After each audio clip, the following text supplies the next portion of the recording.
For regular videos on ancient cultures and forgotten civilizations, please subscribe. If you would like to support the channel and become part of our ancient history fan community, visit patreon.com/World of Antiquity. Welcome to the Writing About History series, in which we discuss how to present history to a popular audience. Maybe you're writing a blog post, maybe you're writing a script for YouTube. Hopefully, what we discuss here can help you. And in this session, we're going to talk about how to construct a basic argument. When I use the word argument, I'm not talking about a dispute necessarily. Basically, in the context of writing, it means to offer a set of reasons or evidence in support of a conclusion. When writing to support the views that you have, an argument is essential. No argument, no support. How can a person tell which views are better than other views? With an argument. Now yes, some people go by what appeals to them more, but all that is prejudice. Views about history are not matters of taste, as if it were our favorite food or movie.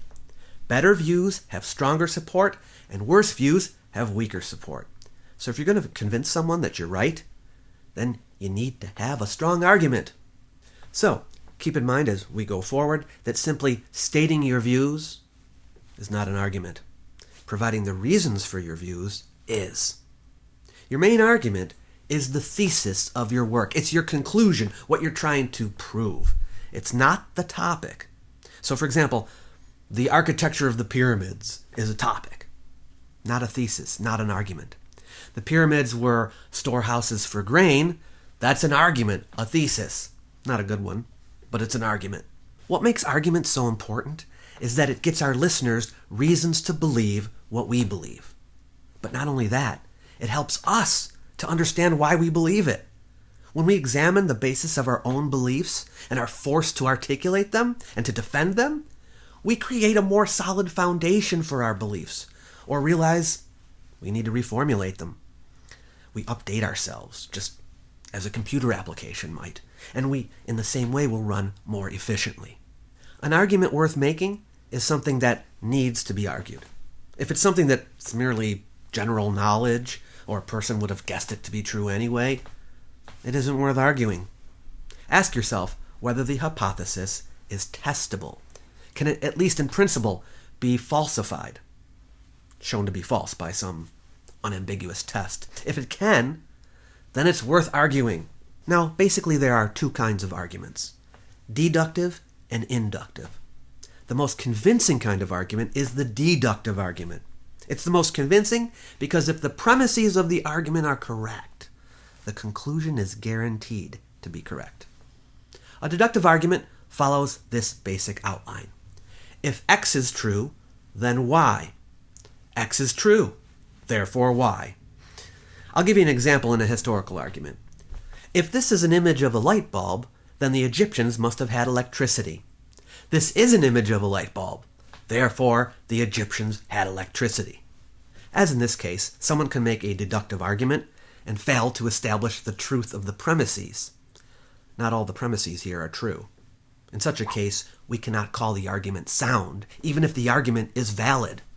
Only when the premises are established to be true can we call the argument sound and the conclusion indisputably correct. Deductive arguments can be more complex than that, with several different stages, but the basic design of the argument is there. It leads to an indisputable conclusion. One form of deductive argument that gets used often is reductio ad absurdum. That's Latin for reduction to absurdity. It follows the basic outline of a deductive argument, but it is used to show the absurdity of someone's claim.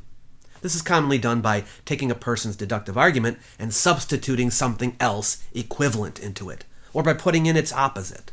The deduction shows that the conclusion is so ridiculous that one or more of the premises must be false. Let's say someone gives this argument. Plato's dialogues feature Socrates and other historical figures. Writings that feature historical figures are non-fiction. Therefore, Plato's dialogues must be non-fiction. A reductio ad absurdum argument would take that and do something like, The Three Musketeers features historical figures.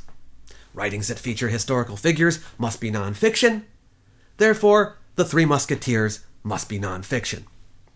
The reduction to absurdity shows that one of the premises must be false, because the conclusion that the Three Musketeers is nonfiction is absurd. In this case, the untrue premise would be the second premise. Writings that feature historical figures can be fiction. Most historical arguments are inductive, not deductive. So let's talk about inductive arguments.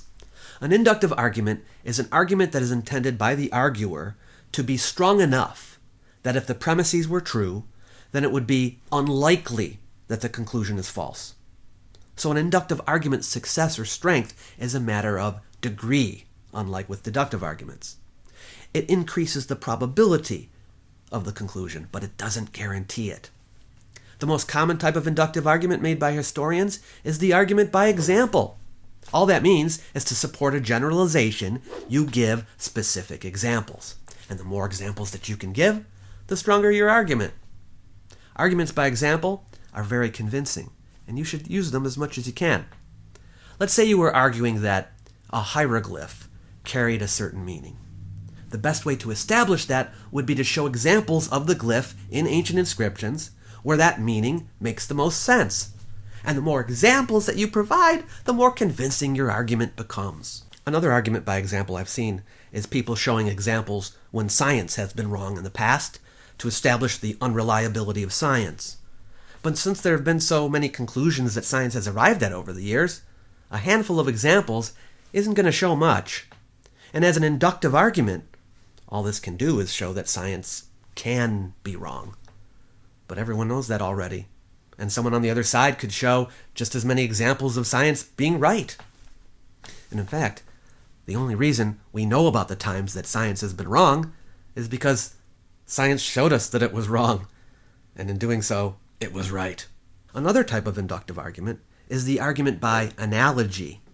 This type of argument relies not on many examples, but on only one specific example. You're trying to convince someone that something makes sense. So, you find a similar example. Now, the argument is the strongest when that example is very similar. It doesn't have to be exact, but it should be similar in the most important ways, the ways that count. Let's say someone was arguing that an ancient text from 500 BCE should be considered reliable when it speaks about events in 2500 BCE. After all, this text is ancient and it's talking about ancient times. An argument from analogy that someone could use to discredit this argument might be, hey, let's say a writer from today wrote about something that happened 2,000 years ago, and they didn't cite any sources. Would you consider that writer's testimony reliable? This helps the first person maybe to realize a little more clearly how far removed the event and the text actually are from each other. Another kind of argument is an argument about causes. Basically, what this is you explaining how something came to be in the most convincing way you can. Show your audience that it makes sense that A caused B. One way to do this is to provide several possible causes for the event or phenomenon, and then by process of elimination, show how the others don't make sense as much as your explanation. Remember, you don't have to be dogmatic here. You just have to show that yours is the most likely. Inductive arguments aren't proof. They're just stronger or weaker, right? Another way to argue that A caused B is to show a correlation between A and B. But wait, you might say, I thought that correlation does not imply causation. I was told that was a logical fallacy. Yes, it is a fallacy when it is used as a deductive argument. Weak correlations or ones that stretch credulity are also not good to use in an inductive argument. But there's nothing wrong with showing a correlation, especially if you're simply proposing a hypothesis. They do this in medicine all the time, and then they test for it. You can also do this. But yeah, please keep in mind that correlated events are not necessarily related, and that there is a possibility that both A and B were caused by C. Causes are not usually simple, but complex. Now, I want to discuss one last argument, which gets misused, but it still is a valid form of argument, and that is the argument from authority. You may have heard that arguments from authority are bad, and that you should avoid them. There is something called an appeal to authority fallacy. This is when someone insists that a claim is true simply because an authority or an expert on the issue said it was true, without any other supporting evidence offered. That you should not do. After all, supposed authorities can sometimes mislead us or be misled themselves, or may miss key parts of the big picture. But there are arguments from authority that work and are actually encouraged.